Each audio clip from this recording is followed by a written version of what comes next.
हाय नमस्ते सत श्री अकाल आदाब। मेरा नाम है पवन। आप देख रहे हैं मेरी पहली वीडियो जो कि मैं यूट्यूब पे डालने वाला हूँ।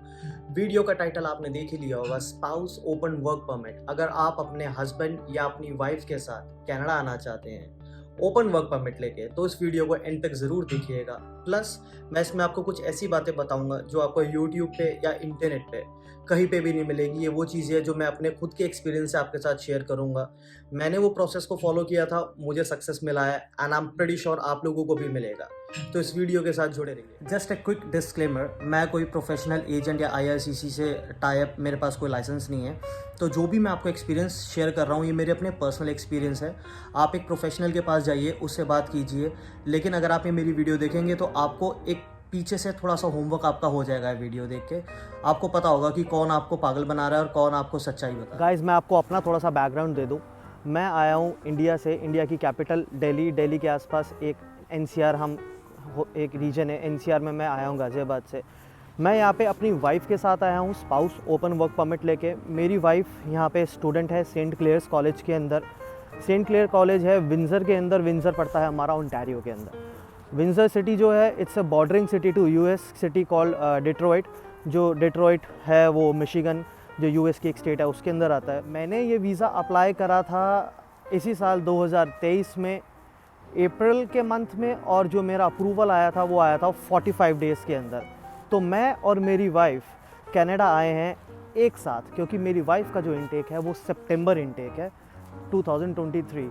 तो मैं और मेरी वाइफ अगस्त के अंदर एक साथ कनाडा आए हैं। वो स्टडी वीज़ा पे आए हैं और मैं स्पाउस ओपन वर्क परमिट लेके आया हूँ अपनी वाइफ। तो गाइस, ये स्पाउस ओपन वर्क परमिट होता क्या है? जो लोग मेरी वीडियो देख रहे हैं और जिन्होंने अप्लाई कर रखा, मेरे को लगता है कि काफ़ी लोगों को पता ही होगा कि स्पाउस ओपन वर्क परमिट क्या होता है। मैं आपको बता देता हूँ। स्पाउस ओपन वर्क परमिट उन सब लोगों के लिए होता है जिनके हस्बैंड या वाइफ कनाडा आते हैं स्टडी वीज़ा लेके भी आ सकते हैं। और वो अगर खुद वर्क परमिट पे हैं, जैसे मान लो मैं स्टडी करने यहाँ पर आया था और मेरा इंडिया चला जाता हूँ, शादी कर लेता हूँ, उसके बाद मेरी यहाँ पे पढ़ाई पूरी हो जाती है और मैं यहाँ पे अब वर्क परमिट पे आ जाता हूँ, तो मैं अपने स्पाउस को इंडिया से कनाडा बुलाना चाहता हूँ, तो वो भी spouse open work permit apply कर सकते हैं। तो बेसिकली ये एक ओपन वर्क परमिट है जिसके आगे स्पाउस नाम इन्होंने लगा रखा है, और ये आपके हस्बैंड या आपके वाइफ के लिए होता है। फैमिली रीयूनाइट करने के लिए इन्होंने एक वीज़ा फॉर्मेट बनाया हुआ है कनाडा वालों ने। गाइस, अब सबसे important question, who is eligible for spouse open work permit? अब इंडिया के अंदर जब मैं आपको अपना पर्सनल एक्सपीरियंस बताता हूँ, मेरे को जब स्पाउस ओपन वर्क परमिट मैंने अपना फ़ाइल करना था तो मैं दुनिया भर के एजेंट्स के पास गया, क्योंकि मेरी वाइफ और मैंने जब प्लान किया कि अब हम कनाडा मूव होते हैं, तो कनाडा मूव होने के लिए हमने पीआर का सिस्टम पहले तो चेक करा, जिसके अंदर कट ऑफ बहुत ज़्यादा हाई जा रहा था। तो द ओनली ऑप्शन विच जो मुझे दिखा उस टाइम पे कि मैं कैसे जा सकता हूँ, वो यही था कि हम दोनों में से कोई एक पढ़ने जाएगा और साथ में दूसरा बंदा स्पाउस ओपन वर्क परमिट लेके 6 महीने या 1 साल के बाद पार्टनर को ज्वाइन करेगा। अब ये मुझे नॉलेज एजेंट्स ने ही दिया था कि आप पहले या तो मैं पढ़ूँ या मेरी वाइफ पढ़े। तो हम दोनों ने डिसाइड किया, तो मेरी वाइफ ने कहा कि मैं अपना पोस्ट ग्रेजुएशन करूँगी, क्योंकि मैं इंडिया में पहले ही मास्टर्स कर चुका था। तो ये डिसाइड हो गया कि जब मेरी वाइफ पढ़ेंगी, मैंने अपनी वाइफ का स्टडी वीज़ा के लिए फ़ाइल लगा दिया है, और मेरी वाइफ का स्टडी वीज़ा का approval within 13 days guys, जनवरी के अंदर 2023 में हमने वीज़ा फ़ाइल किया था 4 या 5 जनवरी में, और उनका वीज़ा 20 या 22 तारीख तक, मतलब 13 डेज़ के अंदर फाइनल अप्रूवल आ गया था, और उसके 3 दिन के बाद पासपोर्ट स्टैम्प होके आ गया था। अब मैं जितने भी एजेंट्स के पास गया, सारे एजेंट्स ने मुझे यही बोला कि आप वीज़ा फ़ाइल तभी कर सकते हो जब आपकी वाइफ वहाँ पे पहुँच जाएगी, उनका एक सेमेस्टर ख़त्म हो जाएगा, उनके डॉक्यूमेंट्स हम मंगवाएंगे, उनका रेंट एग्रीमेंट, उनके टेलीफोन, आपकी आपस में चैट्स, ये सब सारी चीज़ें होगी, तभी आप अपना spouse open work permit file कर सकते हो। पर गाइस, मैं आपको बता दूं, ऐसा नहीं होता। ये सब पागल बनाने की बातें होती है। रीज़न नंबर 1, एजेंट्स को स्टडी वीज़ा में जो कमीशन मिलता है वो बहुत अच्छा मिलता है, उनका कॉलेज के साथ टाई अप होता है, वो आपसे कुछ चार्ज नहीं करते, लेकिन कॉलेज उनको hefty अमाउंट पे करता है। और स्टडी वीज़ा का जो वीज़ा फॉलो प्रोसेस करने का जो तरीका है बहुत आसान है, वो बहुत ही स्ट्रेट फॉरवर्ड, उन्होंने बंदे रखे हुए हैं, बंदे ट्रेंड है, और वो झटपट उस काम को कर देते हैं। वेयर एज जो स्पाउस ओपन वर्क परमिट होता है, इसका जो वीज़ा प्रोसेस करने का तरीका होता है थोड़ा सा डिफिकल्ट होता है। नंबर ऑफ़ डॉक्यूमेंट ज़्यादा लगते हैं, एसओपी अलग लेवल पे डिज़ाइन किया जाता है, बहुत सारी इसमें निक्स एंड नैक्स होते हैं जो कि एक आम आदमी नहीं कर सकता, और एजेंट उसमें ज़्यादा दिमाग नहीं लगाता, क्योंकि वो आपसे कितना पैसा ले लेगा इंडिया में, 40-50 हज़ार, 60 हज़ार, 1 लाख, 2 लाख, इससे ज़्यादा नहीं ले सकता। लेकिन गाइस, जो स्टडी वीज़ा होता है उसमें उनके पास एक तो बंदे बहुत ज़्यादा होते हैं, और दूसरा उनका कमीशन बहुत ज़्यादा होता है, और झट से आ जाता है, तो इसलिए वो ज़्यादा दिमाग लगाते नहीं, इसलिए कहानी सुना के आधे लोगों को भगा देते हैं कि हम स्पाउस ओपन वर्क परमिट लगाते ही नहीं हैं। और ये सामने आपको जो सिटी दिख रही है पीछे, ये पीछे जो सिटी है ये यूएस है गाइस, डेट्रॉइट। तो गाइस कौन इसके लिए एलिजिबल है? एलिजिबिलिटी मैंने आपको बता दी है, आप मैरिड होने चाहिए और आपके हस्बैंड या वाइफ जो भी आपके स्पाउस है वो कनाडा में या तो स्टडी वीज़ा पे होने चाहिए या वो वर्क परमिट पे होने चाहिए। तो guys when can you apply for this visa is the second question. आप अगर आपके स्पाउस का स्टडी वीज़ा आ गया है और वो इंडिया में या आपके होम कंट्री में ही आपके स्पाउस आपके साथ है, आप तुरंत के तुरंत उनका वीज़ा आते ही अपना spouse open work permit file कर सकते हैं, चाहे आपकी शादी को 1 साल हुआ हो, चाहे 10 साल हुए हो, चाहे आपकी शादी को 1 दिन हुआ होगा। गाइस अगला जो क्वेश्चन है वो है प्रोसेस, कॉस्ट और वैलिडिटी। प्रोसेस इसका कोई बहुत ज़्यादा लंबा प्रोसेस नहीं है। आज की डेट में जो current timeline spouse open work permit की है, 1 महीने से लेके 2 महीने 30 to 60 डेज़ के अंदर वीज़ा अप्रूवल आ जाता है, अगर आपने सारे डॉक्यूमेंट सही लगाए हैं और तरीके से फाइल अपनी करी है। कॉस्ट इसके अंदर जो है गाइस, वीज़ा कॉस्ट होती है $200-220 के आसपास का वीज़ा कॉस्ट होती है। आपको अपना मेडिकल कराना होता है, जैसे आप स्टूडेंट वीज़ा में कराते हो वो होता है। इसमें कोई आइल्स की इसमें कोई रिक्वायरमेंट नहीं है, तो कॉस्ट ऐसे बहुत ज़्यादा नहीं है। हाँ, आपको अपने अकाउंट में फ़ंड्स दिखाने पड़ेंगे। फ़ंड्स कितने दिखाने पड़ेंगे उसके बारे में हम आगे बात करते हैं, फ़ंड्स की कैलकुलेशन किस हिसाब से। अब ये जो आपका वीज़ा आ रहा है इसकी हमारी वैलिडिटी कब तक रहेगी। तो जैसे मेरी वाइफ का जो वीज़ा है वो सितंबर 2023 से, जैसे अब हम आए हैं यहाँ पे, अगस्त 2023 में कनाडा आए थे क्योंकि सितंबर में उनका कॉलेज स्टार्ट था। तो वीज़ा तो उन्होंने उनका जनवरी में उन्होंने फाइल करा था, तो उनका जनवरी में ही आ गया था, जनवरी से ही एप्लीकेबल हो गया था। ऑल तो हम आए सिर्फ अगस्त में थे, तो 3-4 महीने, कोई भी इतना पहले तो नहीं आएगा यहाँ पे क्योंकि मेरा ही वीज़ा नहीं आया था। तो उनकी पढ़ाई पूरी हो रही है सितंबर 2025 में, तो सितंबर 2025 तक का ही मेरा वीज़ा आया है। मतलब जब तक आपके स्पाउस का जो स्टडी वीज़ा का जो ड्यूरेशन है, जो लास्ट डेट है जो पासपोर्ट पे स्टैम्प होके आई है, तब तक ही आपका भी स्पाउस ओपन वर्क परमिट भी वैलिड होगा। उसके बाद आपके जो वाइफ है या आपके जो हस्बैंड है वो जब अपना स्टडी वीज़ा कंप्लीट कर लेंगे, स्टडी उनकी पूरी हो जाएगी, फिर वो वर्क परमिट फाइल करेंगे, एक्सटेंशन फाइल करेंगे। साथ के साथ आप भी उनके साथ अपना ओपन वर्क परमिट, जो आपका स्पाउस ओपन वर्क परमिट है, वो आप उनके साथ के साथ आप भी अपना एक्सटेंशन फाइल करोगे। तो उनको अगर 2 साल का कोर्स आपके स्पाउस लेके आए हैं तो उनको 3 साल का वर्क परमिट मिलेगा। उसी के साथ आपको भी 3 साल का एडिशनल वर्क परमिट मिल जाएगा। अगर आपके स्पाउस जो हैं जो स्टडी कर रहे हैं वो सिर्फ 1 साल का कोर्स लेके आए तो उनको 1 साल का एक्सटेंशन मिलेगा, आपको भी उसी तरह 1 साल का एक्सटेंशन मिल जाएगा उनके साथ। बहुत सिंपल है, ज़्यादा दिमाग लगाने वाली बात नहीं है इसके अंदर। अब गाइस आपको जो सबसे इंपॉर्टेंट क्वेश्चन है इसके अंदर कि डॉक्यूमेंट्स क्या क्या लगाने हैं और पैसा कितना दिखाना भाई अपने अकाउंट के अंदर। तो पहले मैं पैसे पे आ जाता हूँ। मैंने अपने अकाउंट के अंदर कितना दिखाया कितना नहीं दिखाया वो बात की बात है, लेकिन मेरे को जो मेरी रिसर्च थी उससे मुझे आइडिया लगा कि जैसे अब अपने जो स्टूडेंट वीज़ा पे आ रहा है जो भी पार्टनर, वो एक GIC दिखाता है, GIC अकाउंट बनवाता है, जिसके अंदर वो मोटा मोटा $10,000 इंडिया के 6-6.5 लाख रुपए, अब तो 6.5 के आसपास ट्रांसफ़र कॉस्ट मिला लोगे 6.5 के आसपास पहुंच जाता है। 6.5 लाख रुपए आप एज ए सिक्योरिटी, वो बेसिकली एक स्टूडेंट की सिक्योरिटी होती है जो कि कनाडा की जो गवर्नमेंट है वो पहले रखवा लेती है। अब ऐसे ही वो आपकी भी बैकग्राउंड देखना चाहेंगे कि आपके पास कितना पैसा है। तो आपके अकाउंट में जो मेरी समझ है गाइस, ये कहीं भी ऑफिशियली कहीं भी मेंशन नहीं है। अगर सिर्फ सिंगल पार्टनर है, सिर्फ हस्बैंड या वाइफ है जैसे स्पाउस वीज़ा के लिए, तो उनके लिए 2.5 लाख रुपए इंडियन अकाउंट में पिछले 6 से 7 महीने में होने चाहिए। बहुत ज़्यादा बड़ा अमाउंट नहीं है गाइस, 2.5 लाख रुपए सबके अकाउंट में होते हैं। और वो एक नेचुरल इनकम होनी चाहिए, ये नहीं कि किसी से मांगी हुई इनकम होनी चाहिए। अगर आपने किसी से मांगी है, जैसे आपके अपने पेरेंट्स ने आपको दी है, आपके मदर ने, आपके फादर ने दी है, तो आपके अकाउंट में पिछले 4-5 महीने से वो पैसा होना चाहिए। तो अगर आपका वाइफ या आपके हस्बैंड प्लान कर रहे हैं स्टूडेंट वीज़ा के लिए, तो पहले से ही पैसे अपने फादर से या अपने ब्रदर से, जिनसे भी आप लेना चाहते हैं, अपने अकाउंट में डाल के रख लीजिए, ताकि वो पैसे आपके अकाउंट में पड़े पड़े पुराने हो जाए। जब तक आपका नंबर आएगा, जब तक आप अपना वीज़ा फाइल करोगे तब तक। अगर आपका बेटा है, बेटी है, साथ में आपके किड्स हैं, तो आप उन पे 2.5 लाख रुपए और ऐड करते चले जाओ पर पर्सन के हिसाब से। जैसे मान लो मेरी वाइफ है और अगर मेरा बच्चा होता तो मैं 5 लाख रुपए दिखाता। अगर मेरे 2 बच्चे होते तो मेरे 2 बच्चे, हमारे 7.5 लाख रुपए के आसपास इंडियन अकाउंट में नेचुरल सेविंग्स हमारी होनी चाहिए। ये तो हो गई फंड्स की बात। सो गाइस, सबसे इंपॉर्टेंट क्वेश्चन, डॉक्यूमेंट्स आपको क्या क्या चाहिए। मैं डॉक्यूमेंट्स की लिस्ट अपने सामने बना ली है, जो मैंने डॉक्यूमेंट्स लगाए थे। मैं आपको एक बार पढ़ के बता देता हूँ। अगर आपको उसको मोर डिस्क्रिप्शन में चाहिए तो आप कमेंट में डालिएगा, मैं फिर उसी के ऊपर डॉक्यूमेंट्स के ऊपर एक वीडियो बनाऊँगा जो बिल्कुल डॉक्यूमेंट पे फोकस करेगी।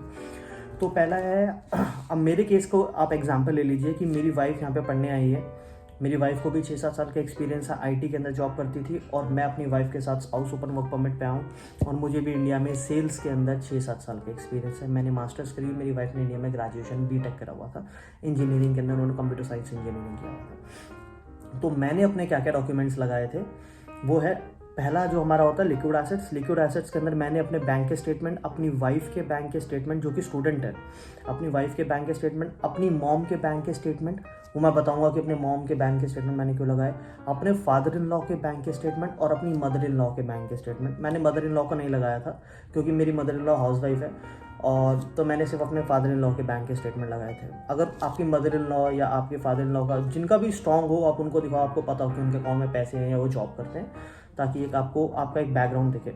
अगर आपने या आपकी वाइफ ने कोई म्यूचुअल फंड्स में इन्वेस्टमेंट किया हुआ है, आपके पास उसका 100% कोई ना कोई डॉक्यूमेंट होगा, वो आप दिखाओ, क्योंकि वो भी आपका एक लिक्विड एसेट, आप कभी भी उसको कैश करा सकते हो। पीएफ अकाउंट, अब मैं जॉब करता था, मेरी वाइफ भी जॉब करती थी, हम दोनों के प्रोविडेंट फंड अकाउंट थे। जो जॉब करते हैं उनको पता होता है पीएफ अकाउंट क्या होता है। तो उसके अंदर कुछ पैसे मेरे अपने पीएफ अकाउंट में पड़े थे, कुछ पैसे मेरी वाइफ के पीएफ अकाउंट में पड़े थे, जो कि अभी तक पड़े हैं। तो उसका हमने स्टेटमेंट लगाया कि वो क्योंकि लिक्विड एसेट होता है, आप कभी भी उसको कैश करा सकते हो। गोल्ड, हमारी शादी क्योंकि नवंबर में ही हुई थी, जनवरी में मेरी वाइफ ने वीज़ा फाइल करा, मैंने मार्च अप्रैल में वीज़ा फाइल करा। तो हमने जितना भी गोल्ड लिया था, गोल्ड के वहाँ पर रिसीट्स होती है, गोल्ड के बिल होते हैं, आप वो लगाओ उसके अंदर। मेरे नाम से था, मेरी वाइफ के फादर इन लॉ या मदर इन लॉ जिन्होंने गोल्ड खरीदा था, वो उन्होंने वाइफ के नाम पे खरीदा था, या अगर उनके नाम पे भी है तो भी ओके, अगर पेरेंट्स के नाम पे तो भी ओके, पर गोल्ड तो आपका ही है ना। तो वो आप उसके रिसीट्स लगाओ, क्योंकि गोल्ड भी एक लिक्विड कैश की तरह ही लिक्विड एसेट होता है आपका। आपके अगर पेरेंट्स की एफडी, अगर मेरी मम्मी के पास कोई एफडी होती तो मैं वो लगाता, जैसे मेरे फादर इन लॉ के पास एफडीज हैं तो मैंने वो लगाए यहाँ पे। पेरेंट्स के पास अगर कोई गोल्ड है, जो कि मैं बता ही चुका हूँ, आप उसके रिसीट्स भी लगा सकते हो। प्रॉपर जीएसटी वाला बिल होना चाहिए गाइस, क्योंकि आगे मैं बताऊंगा कि गोल्ड को आपको कैसे दिखाना है, वो भी मैं आपको आगे बताऊंगा। और पेरेंट्स के अकाउंट, जो कि मैं बता ही चुका हूँ, स्टेटमेंट्स अपनी मदर के मैंने लगाए थे, अपने फादर इन लॉ के लगाए थे। आईडीज़ में आपको क्या क्या लगाना होता है, ऑब्वियसली बात है, आपको अपना पासपोर्ट वीज़ा के लिए चाहिए, आपको अपना पैन और आधार चाहिए ही चाहिए, आपकी वाइफ का आपको पासपोर्ट चाहिए, आपकी वाइफ का जो वीज़ा स्टैम्प हो क्या है वो चाहिए आपको, क्योंकि आपकी वाइफ या आपके हस्बैंड का जो स्टडी वीज़ा वाला जो कैंडिडेट है उसका तो स्टडी वीज़ा पहले ही आएगा ऑब्वियसली, उसके बाद ही आप spouse open work permit file करोगे। अब रिलेशनशिप प्रूफ वाले कॉलम पे आ जाओ। रिलेशनशिप प्रूफ कैसे करेंगे हम, क्योंकि हमारी शादी को तो 3-4 महीने ही हुए थे और मैंने स्पाउस ओपन वर्क परमिट लगा दिया था। तो अगर शादी से पहले हम किसी ट्रिप पे गए हैं, तो जैसे जब हम मान लो फॉर एग्जांपल आप गर्लफ्रेंड बॉयफ्रेंड है, उसके बाद आपकी शादी हुई है, तो अगर उस ट्रिप की आपके पास कोई फ़ोटोज़ हो, कोई टिकट्स हो, कोई फ़्लाइट टिकट्स हो, आप उसका प्रूफ लगाओ। आप कहीं घूमने गए हो, वहाँ की फ़ोटोज़ लगाओ, टिकट्स लगाओ, ताकि एक जस्टिफाइड प्रूफ हो कि शादी से पहले भी आप एक दूसरे को जानते थे। नहीं है तो भी कोई दिक्कत नहीं है, दिल पे मत लेना। मैरिज आपकी हुई है तो मैरिज में आपने बैंक अकाउंट बुक कराया होगा, उसकी रिसीट होगी, या शादी का कार्ड होगा आपके पास, मैरिज कार्ड होगा, मैरिज की फ़ोटोग्राफ होंगी। बहुत सारी फ़ोटो नहीं लगानी गाइस, शादी की आपको 7-8-10 फ़ोटो ही लगानी है, जिसमें बाकी रिलेटिव्स भी हो, सिर्फ दूल्हा दुल्हन ही ना हो, माँ बाप भी हो, चाचा चाची, मतलब थोड़ा लगे कि असली में शादी हो रही है। कुछ कॉमन फ़ोटोज़ लगा दी, कुछ दूल्हा दुल्हन की लगा दी, कुछ स्टेज पे सबके साथ लगा दी, कुछ एंगेजमेंट की 1-2-3 फ़ोटोज़ लगा दी। ऐसे करके आप 8-10 फ़ोटो सेलेक्ट कर लेना, पूरी की पूरी एल्बम ही मत चिपका देना अपनी। अगर आप हनीमून पे गए हैं तो आप हनीमून की फ़ोटोज़ लगाओ, हनीमून के टिकट्स आपने जो बुक कराए हैं उसकी फ़ोटो, मतलब उसकी आप स्क्रीनशॉट्स या जो भी आप उसको स्कैन करके लगाओ, वो भी एक अच्छा प्रूफ होता है आपके रिलेशनशिप को प्रूव करने के लिए।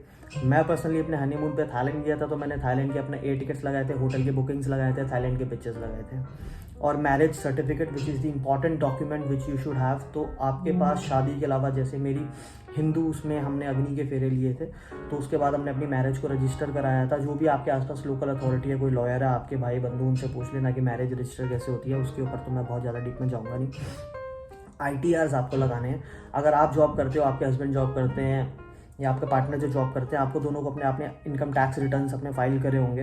क्योंकि अगर आप दिखा रहे हो कि मैं 6 साल, 5 साल, 3 साल, 2 साल से जॉब कर रहा हूँ, तो आपने ITR भरा होगा। तो आप अपना ITR लगाओ। अपने पार्टनर का जो स्टूडेंट है उसका ITR की रिसिप्ट 4-5 साल के जितने भी आपने ITRs भरे, अपने पेरेंट्स का भी लगा दो। साथ में एक्स्ट्रा डॉक्यूमेंट लगाने के कोई नंबर नहीं कटते। जॉब हिस्ट्री, आपको अपने जॉब हिस्ट्री में आपके, जैसे मैंने 6 साल में 3 कंपनियों में काम करा, तो मैंने वहाँ के ऑफर लेटर, अपने सैलरी स्लिप्स, अपना रिलीविंग लेटर और अपना एक्सपीरियंस लेटर, सारे डॉक्यूमेंट्स लगाए। मतलब फॉर एग्जांपल कंपनी 1 है तो वहाँ का ऑफर लेटर, उसकी 3 से 4 सैलरी स्लिप महीने, मतलब 3 से 4 महीने की सैलरी स्लिप्स, और अपना रिलीविंग लेटर, एक्सपीरियंस लेटर। ऐसे मैंने अपनी तीनों कंपनीज़ का तीनों चारों कंपनीज़ का मैंने सारा लगाया, और same goes for my wife, मैंने अपने वाइफ का भी लगा दिया था साथ में, जो स्टूडेंट थी। जॉब हिस्ट्री का मैंने आपको बता दिया। ट्रैवल हिस्ट्री, अगर आपकी और आपके वाइफ ने शादी से पहले या शादी के बाद कहीं और ट्रैवल करा अदर देन हनीमून भी, तो आप ट्रैवल हिस्ट्री अपनी लगाओ। और ट्रैवल हिस्ट्री में एक और आता है कि आपने इंडिया से बाहर ट्रैवल करा है। जैसे जो मेरी वाइफ है, तो उन्होंने शादी से पहले वो इंडिया से बाहर अपनी कंपनी के काम से ट्रैवल, वो मतलब साउथ अफ्रीका, चाइना ट्रैवल कर चुकी थी, 2-3 कंट्रीज़। तो उन्होंने वहाँ के टिकट्स, वहाँ के वीज़ा के स्टैम्प्स के फ़ोटोज़ लगाए। मैं कहीं भी नहीं गया था, मैं इंडिया में ही था। शादी के बाद में हनीमून पे पहली बार मैं आउट ऑफ इंडिया गया था, तो वो तो हमने लगा ही दिया था साथ में। Affidavit of support from parents, तो ये बहुत इंपॉर्टेंट है। आपके, मैंने ऊपर आपको बताया था पेरेंट्स के स्टेटमेंट, पेरेंट्स का गोल्ड, पेरेंट्स की एफडी। तो एफिडेविट ऑफ पेरेंट होता है, आप एफिडेविट आपके पेरेंट्स लिख के देखेंगे कि मैं अपने बच्चों को सपोर्ट करता हूँ, इनकेस अगर इनको कोई रिक्वायरमेंट होगी कनाडा में, तो हम इनको यहाँ पे इंडिया में बैठे बैठे सपोर्ट करेंगे। तो ऐसे मैंने अपने फादर इन लॉ से बनवाया था और अपनी मदर से बनवाया था, मतलब मेरी वाइफ की मदर इन लॉ, मेरी मदर। सीए रिपोर्ट, अब सीए रिपोर्ट के अंदर सीए ने सारे जो स्टेटमेंट्स है, ये म्यूचुअल फंड्स हैं, हमारे जितने भी हमारे गोल्ड के रिसीट्स थे, उन सब की एक वैल्यूएशन लगाई कि क्या वैल्यूएशन है। और सीए रिपोर्ट के अंदर आपकी प्रॉपर्टी की वैल्यू भी जाती है, और प्रॉपर्टी वैल्यूएशन रिपोर्ट आपको अलग करवानी पड़ेगी। जो प्रॉपर्टी वैल्यूएशन करती कंपनीज होती है, एक्चुअरीज होते हैं, वो करते हैं, वो आपको अपने सीए को देनी पड़ेगी। सीए को सारे गोल्ड की चीज़ें देनी पड़ेगी। सीए इन सारे डॉक्यूमेंट को कलेक्टिवली अपनी एक सीए रिपोर्ट में डालेगा, और आपकी टोटल वैल्यू निकल के आ जाएगी, जिसके अंदर मेरे घर की वैल्यू होगी, जो मेरा हाउस है। ऑल्दो मेरा जो घर है वो मेरी मॉम के नाम पे ही है, और हम 2 भाई हैं, लेकिन तब भी वो उसमें मेरा हिस्सा तो इन फ्यूचर हो सकता है ना, मतलब अगर मेरी मॉम मुझे देना चाहेगी मेरा हिस्सा, तो मेरे घर की प्रॉपर्टी, मेरे पास बैंक स्टेटमेंट्स, मेरी एफडीज, मेरे म्यूचुअल फंड, मेरा पीएफ, मेरे फादर की प्रॉपर्टी, सीए उसमें सब कुछ डालता है पूरा डिस्क्राइब करके, और उसको कन्वर्ट करता है इंडियन रुपीज़ से कैनेडियन डॉलर में, कि मेरी कितनी वर्थ है इंडिया के अंदर कैनेडियन डॉलर्स के अंदर। प्रॉपर्टी वैल्यूएशन रिपोर्ट मैं आपको बता चुका हूँ। स्टूडेंट वीज़ा, आपकी वाइफ का ऑब्वियसली स्टूडेंट या आपके हस्बैंड का जो स्टूडेंट वीज़ा पहले आ चुका होगा, तो आपको उसकी कॉपी भी लगानी पड़ेगी, जस्ट एज ए प्रूफ कि आप spouse open work permit file कर रहे हो। तो वहाँ पे जो ऑफिसर आपकी फाइल खोल के देखे, उसको आपके स्पाउस का स्टूडेंट वीज़ा भी देख जाए साथ में। स्टूडेंट की आपने फ़ीस भरी होगी, उसकी फ़ीस की स्क्रीनशॉट, जब पेमेंट जब आपने करी होगी, उसकी रिसीट्स होंगी आपके पास। रिसीट प्लस कॉलेज ने आपको एक्सेप्टेंस भेजा होगा जब आपकी फ़ीस वहाँ पे एक्सेप्ट हुई होगी। आपने जीआईसी पे करा होगा, जीआईसी का आपके पास सर्टिफिकेट होगा, उसका डॉक्यूमेंट चाहिए होगा। तो रिसीट, डॉक्यूमेंट और कॉलेज का भी एक्सेप्टेंस का मेल वेल अगर आपके पास कुछ है तो उसका स्क्रीनशॉट लगा के ये स्टूडेंट के उसमें लगा देना। और स्टूडेंट का ऑफर लेटर, जो कॉलेज का ऑफर लेटर आया था, क्योंकि स्टूडेंट का पहले ऑफर लेटर आया था, फिर आपने फीस पे करी थी, फिर आपने जेसी पे करी थी, और फिर आपके पास वीज़ा आया था। तो सारी चीज़ें ऑर्डर में लगा देना। सबसे important document SOP, statement of purpose. Statement of purpose मैंने खुद नहीं लिखा था, मैंने लिखवाया था, लेकिन मैंने क्रॉस चेक खुद अपने हाथ से बहुत अच्छे से किया था। तो आपको एसओपी लिखवाना पड़ेगा। एसओपी लिखवाने के लिए प्रोफेशनल लोग होते हैं, आपको एसओपी लिखते हैं। जितनी भी अभी मैंने आपको कहानी सुनाई है डॉक्यूमेंट्स की, सारी चीज़ें आपकी जीवन गाथा वो एसओपी में लिखी जाती है। एक स्टूडेंट का एसओपी एक स्पाउस ओपन एसओपी से थोड़ा सा अलग होता है।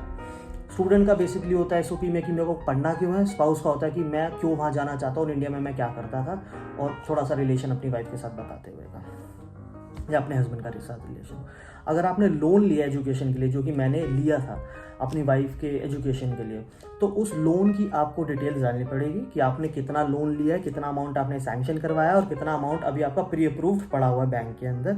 तो आपको उसके डॉक्यूमेंट्स लगाने पड़ेंगे। बहुत ज़्यादा 2-3 डॉक्यूमेंट ही होते हैं, लोन के ज़्यादा नहीं होते। आपको अपने स्पाउस, जो आपके स्टूडेंट है, मतलब जो जैसे मैं हूँ, आपको अपने स्पाउस का भी सीवी, जो उन्होंने लास्ट रिज्यूमे काम करे, वो लगाना पड़ेगा। और मैंने तो अपना रिज्यूमे लगाया था कि मैंने किन किन कंपनीज में काम करा। रिज्यूमे प्लस जॉब हिस्ट्री का तो मैंने आपको बता ही दिया। एजुकेशन प्रूफ सबसे इंपॉर्टेंट, कि मैंने इंडिया में क्या पढ़ाई करी है। तो मेरी 10th 12th और मेरी ग्रेजुएशन, फिर मेरी मास्टर्स, उन सब की मैंने मार्कशीट्स और डिग्रीज प्रॉपर स्कैन करके आगे पीछे, स्कैन जब करोगे तो पीछे वाला पेज भी स्कैन कर लेना गाइस। कुछ लोग होते सिर्फ आगे का पेज स्कैन कर लेते, पीछे ठप्पे ठुप्पे लगे होते हैं, वो भी स्कैन कर लेना। और प्रॉपर PDF क्रोनोलॉजी में बनाना। आइल्स की जरूरत नहीं है, अगर आपके पास है तो अच्छी बात है। मैं स्पाउस ओपन वर्क परमिट के लिए बात कर रहा हूँ। मैंने आइल्स का एग्जाम जब PR फाइल करा था तब दिया था, तो मेरे पास आइल्स पड़ा हुआ था, तो मैंने लगा दिया। नहीं है तो भी कोई दिक्कत नहीं, कोई रिक्वायरमेंट नहीं है। मेडिकल तो आपको करवाना ही पड़ेगा। जैसे आपने स्टूडेंट का मेडिकल करा है, आपने अगर स्टूडेंट वीज़ा ले लिया तो आपको मेडिकल पता है कि मेडिकल कैसे करवाते हैं। आप अपना भी मेडिकल आपको चाहिए होगा, मेडिकल आपको करवाना पड़ेगा। ECA, एजुकेशन क्रेडेंशियल असेसमेंट, जिसको लोग देसी भाषा में वेस्ट भी बोल देते हैं, WES।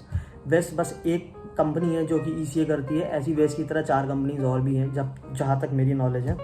तो मैंने सेस से कराया था, कंपैरेटिव एजुकेशन सर्विसेज, जो कि यूनिवर्सिटी ऑफ टोरंटो की सर्विस है।